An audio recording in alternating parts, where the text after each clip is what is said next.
감격이라는 제목의 말씀을 함께 나누겠습니다. 보통 전쟁은 무기나 이제 군인의 숫자로 평가합니다.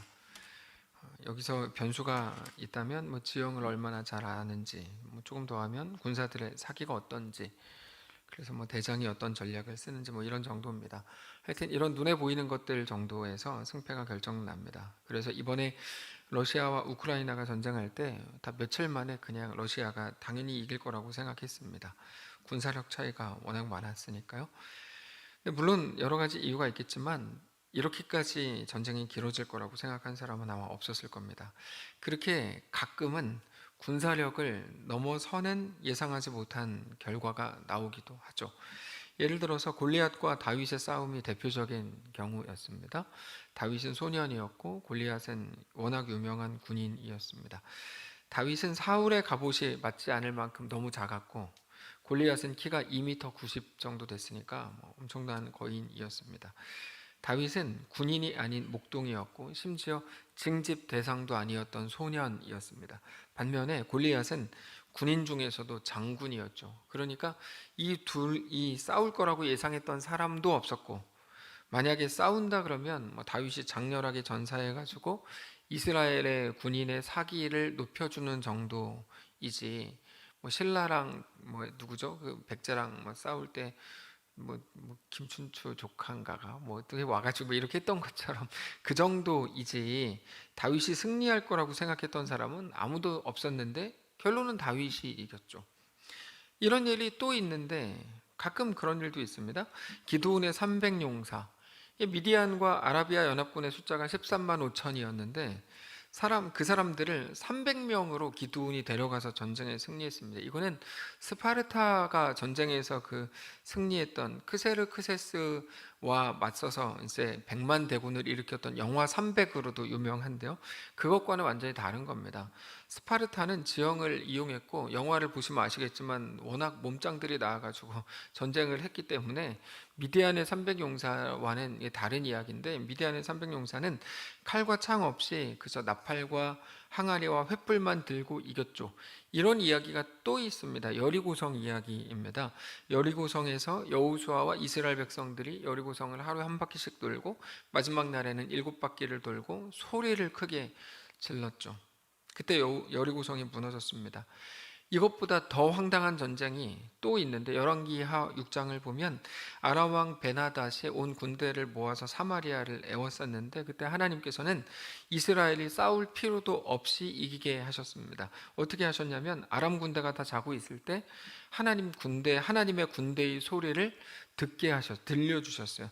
근데 아람 군대가 그 소리를 듣자마자 너무 무서워가지고 다 넋이 나가서 완전히 오합지졸이 됐습니다. 그래서 다 도망칩니다.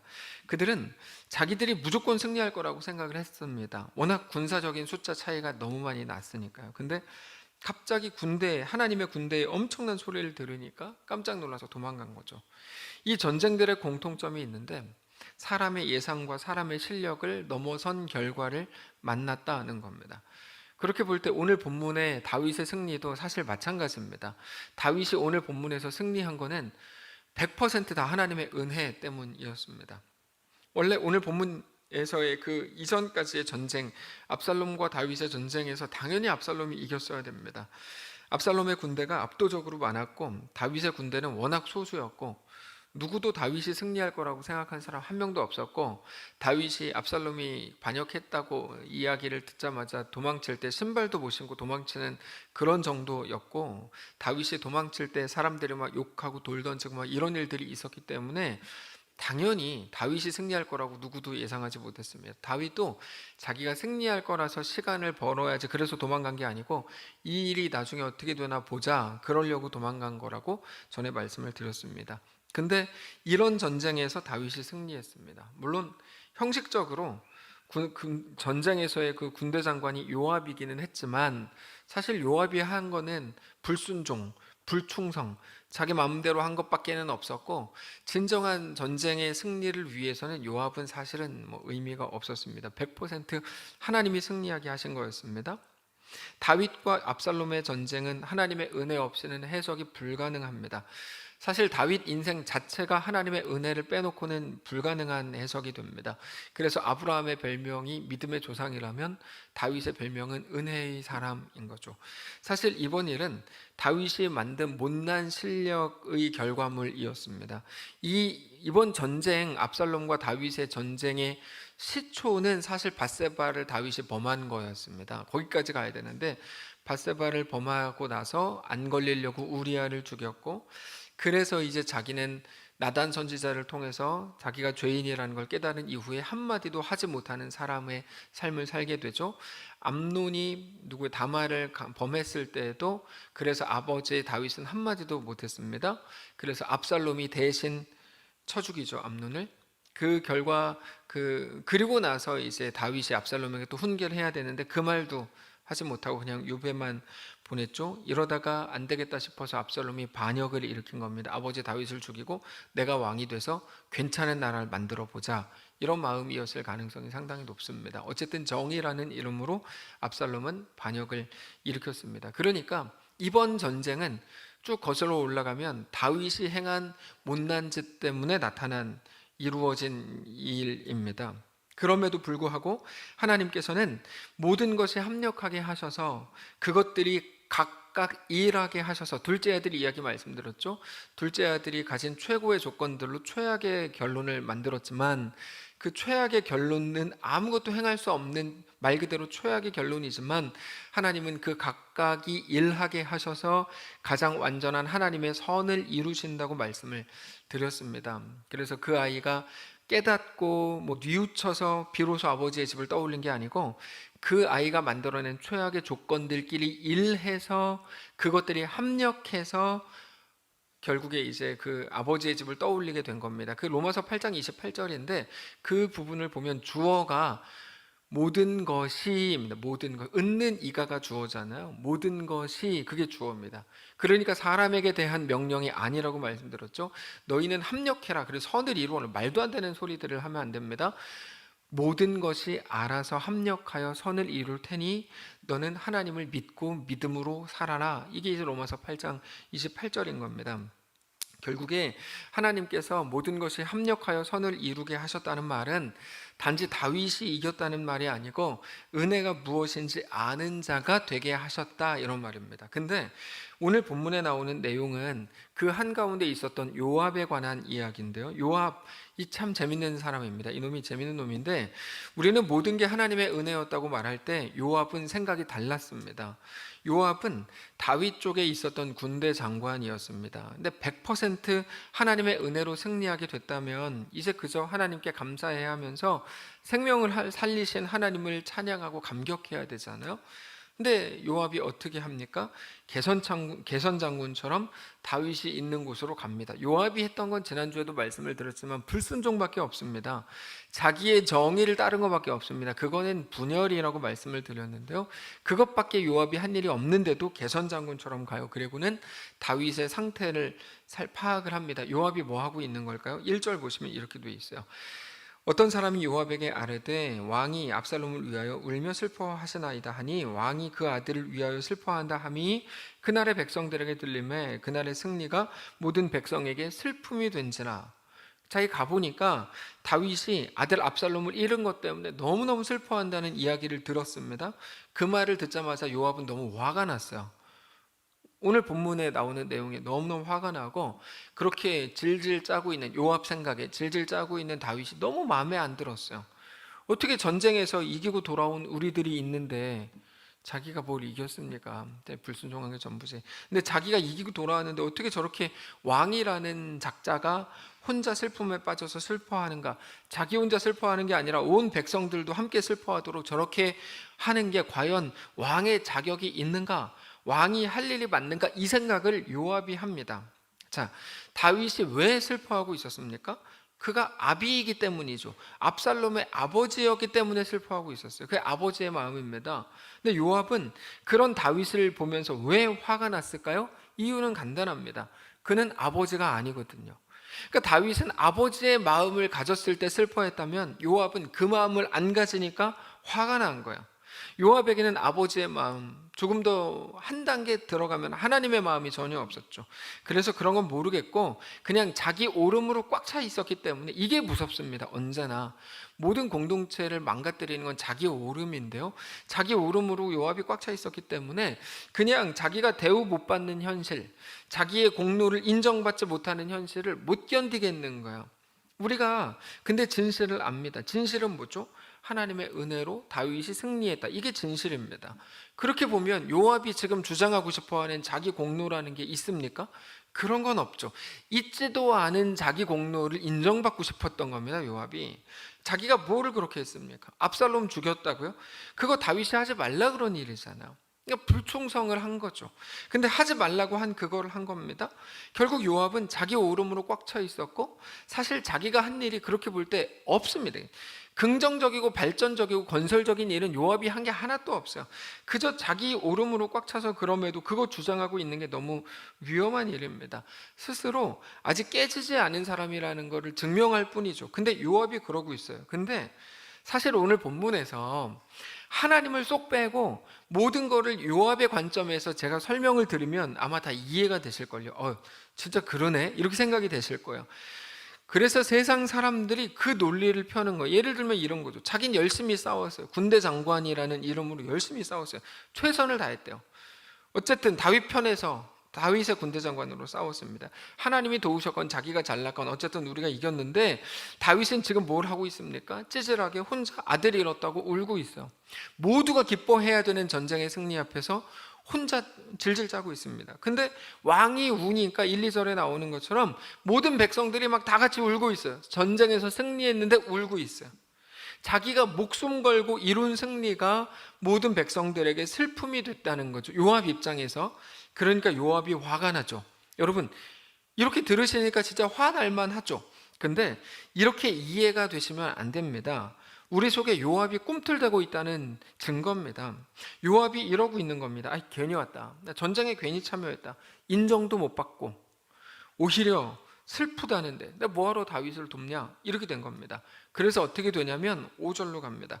요압이 집에 들어가서 왕께 말씀을 드리되 왕께서 오늘 왕의 생명과 왕의 자녀의 생명과 처첩과 비빈들의 생명을 구원한 모든 부하들, 자기죠. 자기 얘기하고 싶은 거예요.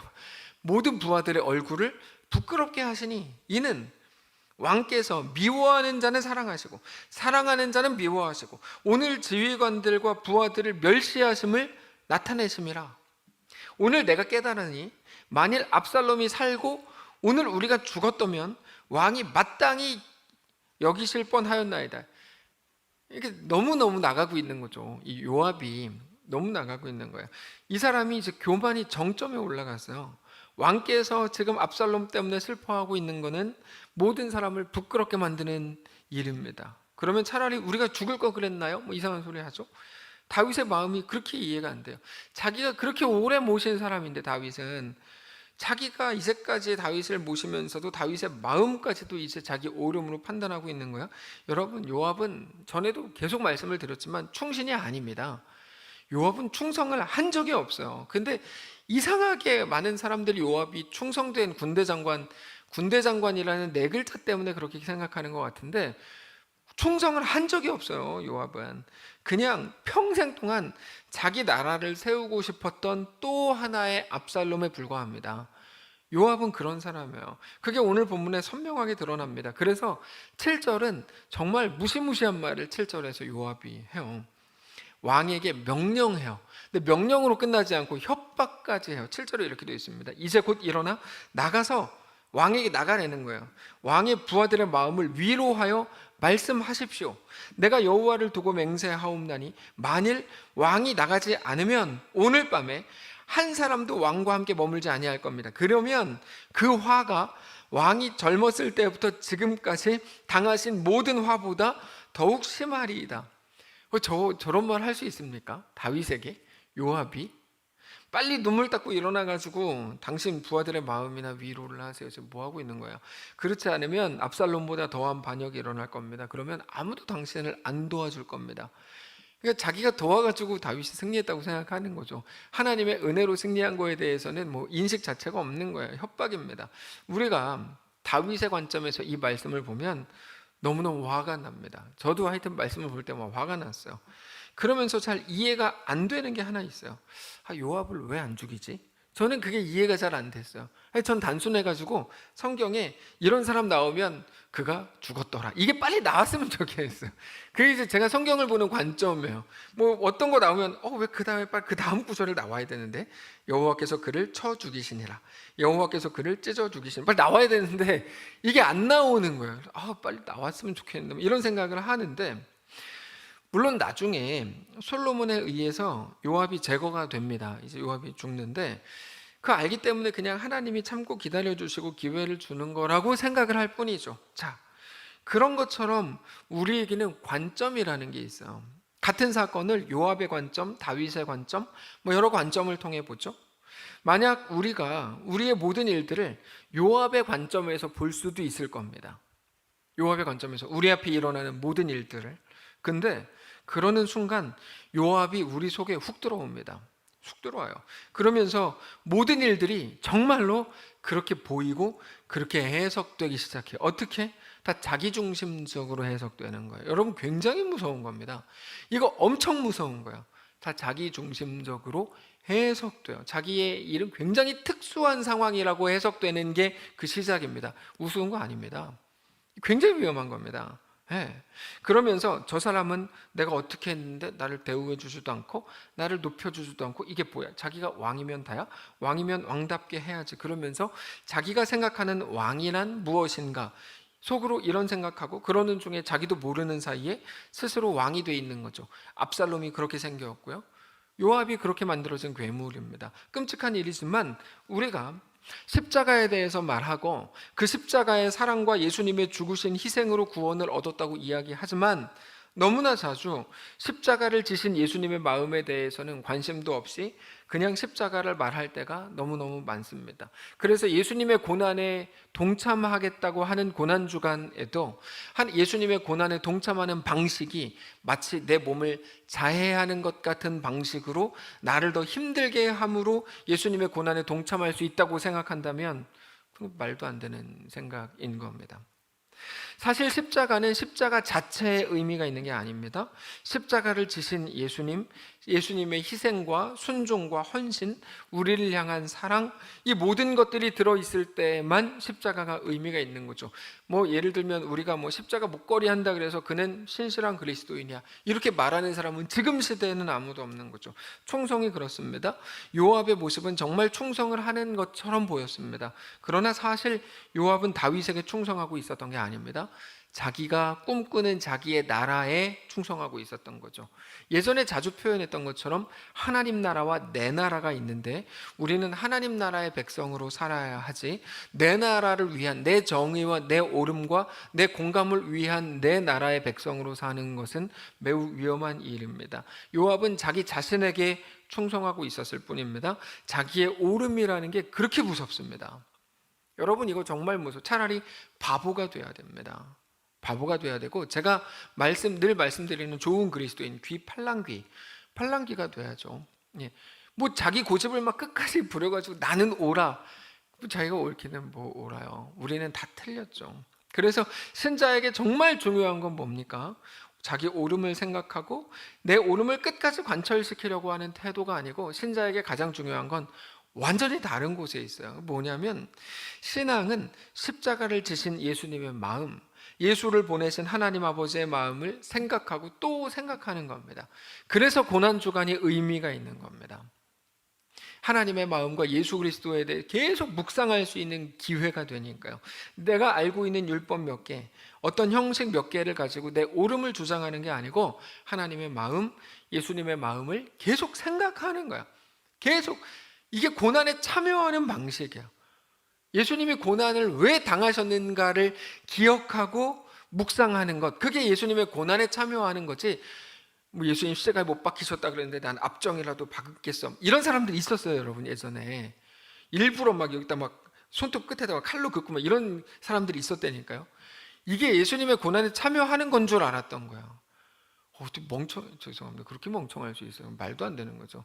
그런 방식의 고난에 동참은 그 고난에 동참하는 게 아니죠. 예수님의 고난에 동참하는 방법은 왜 나 같은 사람을 위해서 그 고통의 십자가를 지셨는지를 생각하고 또 생각하는 거예요. 조금 더 나가면 글로 쓰기도 하고 뭐 그림을 그리기도 하는 거겠죠. 우리의 신앙은 그렇게 시작되는 겁니다.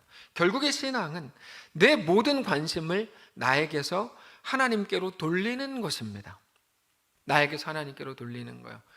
이번 한 주 동안에 우리가 대하는 모든 사건들과 모든 일들을 그 관점으로 우리가 대할 수 있다면, 지난 3일 끝났습니다. 이전 것은 지나갔으니 보라 새 것이 되었도다. 내일 새 것이 될 겁니다. 내일부터 3일 동안 그 관점으로 우리 삶을 본다면, 우리 앞에 일어나는 모든 사건을 그런 관점으로 본다면, 내가 아니라 이제 우리 하나님을 생각하는, 그래서 나에게서 하나님께로 돌리는 것으로 우리 앞에 일어나는 사건들을 볼 수 있게 된다면, 그래서 오로지 내 오름, 내 기준으로 꽉 차 있었던 요압이 얼마나 불행한 사람인지를 오늘 본문이 우리에게 보여주는 겁니다. 보여주는 거예요. 당장 요압은 자기가 칭찬받고 싶었고 자기 이름을 내고 싶었는데요. 근데 다윗이 자기를 인정해 주기는커녕 혼자 슬픔에 빠져 있으니까 요압은 이제 이게 열이 받는 거거든요. 그래서 다윗을 가르치고 협박까지 하고 있는 겁니다. 여러분, 우리의 헌신이나 희생이 마찬가지입니다. 여전히 내가 위로받고 내가 인정받고 싶고 그래도 내가 누군데라는 그 마음이 나에게 있고, 어떤 식으로든지 내가 한 일에 대해 보상받고 싶으시다면 여러분, 죄송하지만, 죄송할 건 없어요. 근데 표현이 그래요. 죄송하지만 우리 교회 잘못 오신 거예요. 정확히 들으셔야 돼요. 지금 아주 중요한 거 말씀드리니까 잘 들으세요. 왜냐하면 지금 여기에 있는 입장제일교회라는 이름으로 모인 이 모임과 이 교회와 이 공동체는 오직 우리를 구원하신 예수 그리스도를 기억하면서 독생자를 보내신 하나님의 마음을 헤아리면서 그것으로 인해 구원의 은혜에 그저 감격하고, 오늘 우리 앞에 있는 이 말도 안 되는 은혜, 이 깊은 사랑을 깊이 묵상하고 깊이 빠져들기 위한 모임이고 그런 교회이기 때문입니다. 다른 교회 모르겠는데요, 우리 교회는 분명히 그 분명한 지향점이 있어요. 저는 우리 사랑하는 이 교회가 예수님이 오실 때까지 우리 교회와 우리의 예배의 중심이 나 자신이 아니기를 정말 원합니다. 그렇게 되지 않기를 원해요. 내가 위로받고, 그래서 말씀드리잖아요. 주님, 위로받는 예배가 되게 해주십시오. 그런 기도 하지 말라고 말씀드리잖아요. 네. 뭐 위로를 받겠대요. 예배를 통해서 하나님을 경배할 생각을 해야지. 예배는 경배하는 건데요. 그리고 나서 하나님이 보너스로 위로 주실 수 있죠. 당연히 하나님 경배할 때. 근데 위로받기를 원하는 게 우리 기도의 중심이라면 그거는 말도 안 되는 겁니다. 네. 내가 위로받고 내가 힘을 얻는 게 우리의 목적이 되어서는 안 됩니다. 우리의 모든 목적은 오직 예수 그리스도이시기를 원합니다. 그리고 그 하나님의 마음, 그 은혜에 감격하는 것만이 우리의 존재 이유와 존재 목적인 것을 알게 되시기를 바랍니다. 그래서 오늘 말씀의 제목이 감격입니다. 우리가 해야 될 일은 그저 감격이 전부이기 때문이죠. 우리는 우리가 누구로, 어떤 존재로 부르심을 받았는지를 알아야 합니다. 이 전쟁이 어떻게 해서 이 전쟁을 승리하게 됐는지를 요압이 알았어야 되는 거예요. 다윗이 그거 알았어요. 저는 한 인간을 높이는 거 굉장히 불편한데 사실 밧세바 이후의 다윗은 너무 멋있어요. 칭찬할 수밖에 없습니다. 오늘 본문의 다윗은 그거를 알았어요. 하나님이 은혜 주셨구나. 근데 왜 압살롬은 죽었지? 이거죠. 그래서 내 아들 압살롬아 이렇게 한 거죠. 그러면 자기가 이름을 압살롬이라고 줬으니까 압사당해 죽은 건데, 아니 농담입니다. 근데 하여튼 압살롬의 죽음에 대해서 그래서 그렇게 슬퍼하는 거죠. 여러분, 우리는 고난 주간을 지나고 있습니다. 고난 주간을 지날 때 우리는 늘 숙연합니다. 왜 숙연하시죠? 예수님의 고난에 동참한다는 게 웃지 않는 겁니까? 그렇지 않습니다. 얼마 전에 신천지 영상을 이제 쭉 본 건 아니고 좀 이렇게 좀 계속 봤는데, 신천지에서 가장 강조한 것 중에 하나가 그 미디어 금식이었다는 걸 제가 이번에 알게 됐어요. 저도 예전에 청소년부 때 많이 했거든요, 미디어 금식. 근데 자기들 말로는 신천지에서 만든 거라 그러더라고요. 그래서 그런 식으로 하나하나를 너무 많이 만들어 놨다는 거예요. 그럴듯한 많은 걸 만들어 놓고 그래서 그것들을 이렇게 막 계속 막 넣었다면, 이런 이야기들을 제가 듣고 깜짝 놀랐어요. 야, 걔네가 앞서갔구나 우리보다, 뭐 이런 생각을 하게 됐는데, 예수님의 고난에 참여한다는 게 그런 걸까요? A라는 행동을 내가 쭉 하다가 고난 주간에는 잠깐 안 하고, 이렇게 하는 게 예수님의 고난에 동참하는 걸까요? 예수님은 못이라도 박혔으니까 나는 앞정이라도 찔러보고, 이게 예수님의 고난에 동참하는 겁니까? 그렇지 않습니다.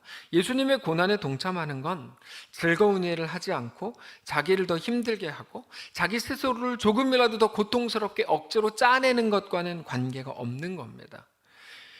그럼 어떻게 하는 걸까요? 예수님의 오심은 무엇인지, 왜 오셨고, 어떻게 죽으셨고, 왜 죽으셨고, 도대체 내가 누구길래 왜 나를 위해 죽었는지를 생각하고 또 생각하는 겁니다. 예수님과 같은 마음을 품는 거죠. 예수님은 그 마음 때문에 죽으셨잖아요. 그렇다면 우리는 그 마음을 오늘 품는 거야.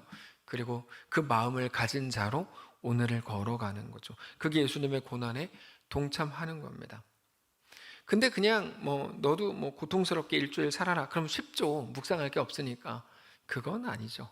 더 많이 생각하고, 그래서 더 깊이 우리가 고민해야 됩니다. 그게 예수님의 고난에 동참하는 겁니다. 예수님이 오신 이유, 죽으신 이유를 실제로 기억을 하는 거예요. 실제로. 우리 몸을 고통스럽게 함으로 고난에 참여하는 게 아니고, 예수님이 정말 누구신지를 알고 내가 그러므로 어떤 하나님의 자녀인지를 아는 겁니다. 그게 고난 주간을 지나는 가장 중요한 의미입니다.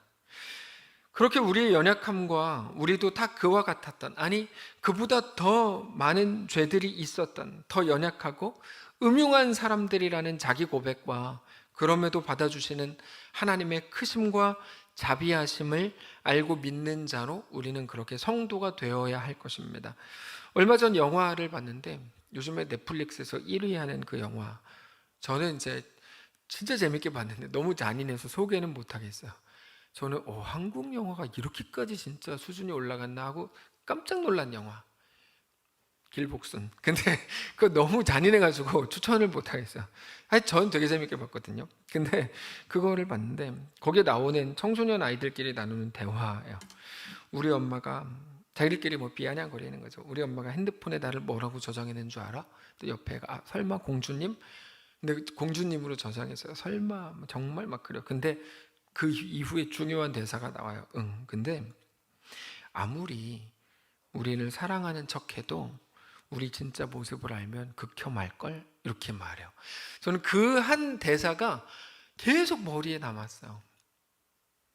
나도 우리 애들의 진짜 진실된 모습을 알면 저는 절대 극혐하지 않습니다. 기대하지 않기 때문에. 아닙니다. 그런 게 아니고 사랑하는 자녀이기 때문에 극혐하지 않아요. 근데 하나님께 기대하지 않는 거 아니에요. 분명히 사랑하기 때문이요. 근데 하나님께서 그렇습니다. 우리에게 대해서 하나님은 그 생각을 했어요. 그걸 보면서 하나님은 내 모습을 다 아시는데, 내 마음을 다 알고, 내 못남, 사실은 일부러 뭐 이렇게 나쁘게 말하려는 게 아니라 못남인데 그걸 아시는데 하나님은 나를 위해 십자가를 지시고 죽었다는 게 도대체 어떤 의미고 얼마나 큰 걸까, 이걸 깊이 생각하는 한 주가 됐습니다. 여러분, 모든 것을 아시면서도 우리를 위해 친히 죽어주셔서 우리 죄를 사하시려고 오신 우리 하나님을 기억하시기 바랍니다. 그 감격이 우리 속에서 살아난다면 우리가 요압과 같은 감정에 빠져 있지 않을 겁니다. 분명히 그럴 겁니다. 우리는 전혀 다른 감정을 갖게 될 거고 전혀 다른 눈빛과 전혀 다른 생각들을 가지게 될 겁니다. 분명히 그럴 겁니다. 그렇게만 우리의 소망이 되어주신 것을 여러분 기억하실 수 있기를 원합니다. 그게 고난주간이 우리에게 주는 놀라운 축복이 아니겠습니까? 놀라운 선물이죠. 내가 내 잘난 척으로 그냥 사는 줄 알았는데 예수 그리스도로 살게 됐구나. 얼마나 큰 선물이에요. 이거를 묵상할 수 있는 기간을 주셨다는 게. 그렇게 우리의 삶이 하나님 앞에 정말로 온전히 세워지게 되시기를 주님 이름으로 축복합니다. 우리 조용히 찬양할까요? 은혜 아니면 살아갈 수가 없네. 피아노로만 조용히 찬양합시다. 은혜 아니면 살아갈 수가 없네. 얼마 전에 했던 찬양이죠. 나의 모든 것 호흡마저도 주의 것이니 세상 평안과 위로 내게 없어도 예수 오직 예수뿐이네.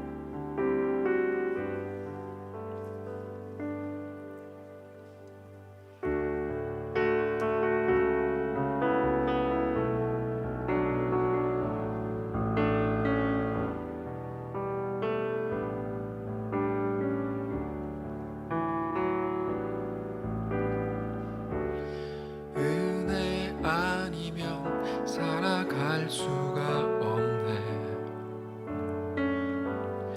호흡마저도 다 주의 것이니 세상 평안과 위로 내게 없어도 예수 오직 예수뿐이네. 은혜 아니면 살아갈 수가 없네. 은혜 아니면 살아갈 수가 없네. 우리 당연히 느껴지는 호흡마저도 다 주의 것이니 세상 평안과 위로 내게 없어도 예수 오직 예수뿐이네. 크신 계획 다 볼 수도 없고 크신 계획 다 볼 수도 없고 작은 고난에 지쳐도 주께 묻기 나의 모든 삶 버티고 견디게 하시네. 은혜 아니면 살아갈 수가 없네. 은혜 아니면 살아갈 수가 없네. 나의 모든 것 다 주께 맡기니 참된 평안과 위로 내게 주신 주 예수 오직 예수뿐이네. 하나님, 진정한 의미에서 예수 그리스도의 고난에 참여하고 싶습니다. 예수님께서 야, 니네 내 고난에 참여할래? 이렇게 말씀하실 때 그게 어떤 의미겠습니까? 너무 당연하게 예수 그리스도가 왜 오셨는지, 왜 죽으셨는지, 나는 그렇게 해서 구원 얻었다고 하는 나는 누군지, 나를 구원하신 우리 하나님은 누군지, 하나님의 뜻 앞에 엎드리고 충성하고 순종하신, 희생하고 헌신하신 그 예수님은 누구신지를 깊이 묵상하고 또 생각하는 것, 그게 예수님의 고난에 동참하는 것이라면 하나님, 우리가 오늘 주의 고난에 동참하는 자 되기를 원합니다. 우리의 평생을 그렇게 주님께 내어드리는 인생들 되기를 원합니다. 우리의 진실을 알아도 우리를 사랑하시는 주님인 것을 기억하고 감사합니다. 우리의 내면이 얼마나 무너져 있고 어쩌면 우리가 한참 텐션이 올라가서 하나님도 잘 섬기는 것 같고 늘 기쁨도 있는 것 같을 때와는 비교할 수 없이 바닥인 것 같고 늘 우울하고 늘 외롭고 늘 뭔가 이 괜찮은 건가라고 생각이 되는 그 순간에 마저도 하나님 우리와 함께 하셔서 내가 너의 아버지다. 내가 너를 사랑한다. 내가 너 충성할 때의 너를 구원하기 위해 예수를 보낸 게 아니고 너를 위해서, 너를 살리고 구원하기 위해서 예수를 보냈다 하는 그 음성이 우리 귓가에 계속 맴돌기를 원합니다. 우리가 가장 무너졌을 때 걱정하지 마라. 모든 것이 합력하여 내가 선을 이루어낼 테니 너는 주님을 뜨겁게 사랑하고 주 앞에 그렇게 온전히 나아가라. 믿음으로 걸어라. 사랑하는 형제들아 견실하며 흔들리지 말라. 너의 수고가 주 안에서 절대로 헛되지 않는단다 말씀하시고 그 음성이 우리의 가슴을 울리는 우리의 매일이 되도록 역사해 주시옵소서. 하나님, 시대가 더해지고 시간이 흘러가면서 우리가 만만치 않은 시간들, 만만치 않은 인생을 살게 되는지도 모릅니다. 그때마다 함께 하시고 하나님의 놀라운 은혜, 말할 수 없는 하나님이 채우시는 평강이 우리 삶에 가득 넘쳐나게 하옵소서. 다만 요압이 우리 속에 꿈틀거리려고 할 때 내가 아니요 하나님이십니다. 내 나라가 아니요 오직 하나님 나라입니다. 정직히 고백하는 사랑하는 모든 성도들의 삶이 다되도록 축복하시옵소서. 감사드리며 살아계신 우리 주 예수님의 이름으로 기도합니다. 아멘. 하늘에 계신 우리 아버지여, 이름이 거룩히 여김을 받으시오며 나라가 임하시오며 뜻이 하늘에서 이루어진 것 같이 땅에서도 이루어지이다. 오늘 우리에게 일용할 양식을 주시고 우리가 우리에게 죄진 자를 사하여 준 것 같이 우리 죄를 사하여 주시고 우리를 시험에 들게 하지 마시고 다만 악에서 구하시옵소서. 대개 나라와 권세와 영광이 아버지께 영원히 있사옵나이다. 아멘.